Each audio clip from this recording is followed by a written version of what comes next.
আসসালামু আলাইকুম ভিউয়ার্স, কেমন আছেন সবাই? সবাই তো 31st নাইটে অনেক সুন্দর বারবিকিউ করেছে। তো আমি চুলায় আজকে বারবিকিউ করেছি।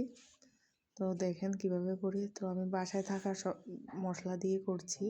বাসায় যা মশলা ছিল, হলুদ, মরিচ, মশলা, জিরা, তারপর আদা রসুন বাটা, পেঁয়াজ বাটা সব কিছু দিয়ে ভালো করে ম্যারিনেট করে রাখবো।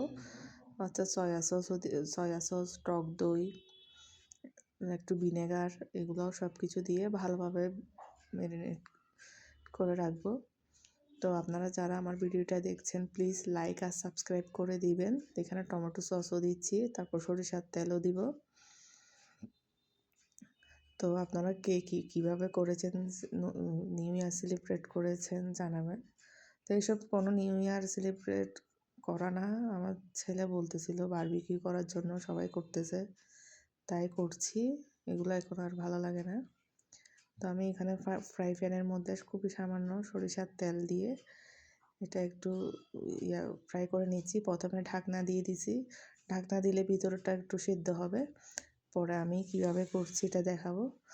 তো লাল হয়ে গেলে তারপর আমি একটু সেঁকে নেব। তো এইভাবে করে নিলে আর স্মোকি ফ্লেভারটা আসার জন্য আমি এখানে একটা কয়লাও দিয়ে দিচ্ছি চুলার মধ্যে। তো এইভাবে করে দিলে এই যে স্মোকি একটা ফ্লেভার আসবে, এটা আর রিয়েল বারবিকিউর টেস্টটা আসবে।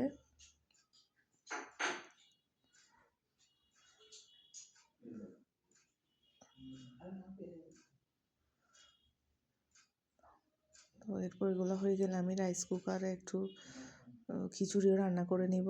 এখানে আমি একটু ফ্রাই প্যানে নিয়ে নিয়েছি। দেখেন এখানে কয়লা দিয়ে, কয়লার মধ্যে একটু আগুন জ্বালিয়ে এটা আমি ঢাকনা দিয়ে ঘুরে দিয়েছি ওই কয়লার ধোঁয়াটা ভালোভাবে ঢোকার জন্য মাংসের মধ্যে।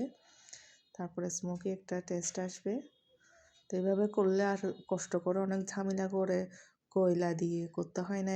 এটা একদম চুলার যেভাবে কয়লায় বারবিকিউ করা হয় ওরকম টেস্টই আসে। তো আমি এখানে রাইস কুকারে একটু খিচুড়ি রান্না করছি, সব কিছু দিয়ে হাতে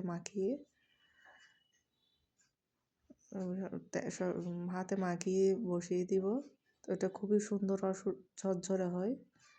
তো আপনারা আমার ভিডিওটি দেখতে থাকুন। আল্লাহ হাফেজ, আসসালামু আলাইকুম।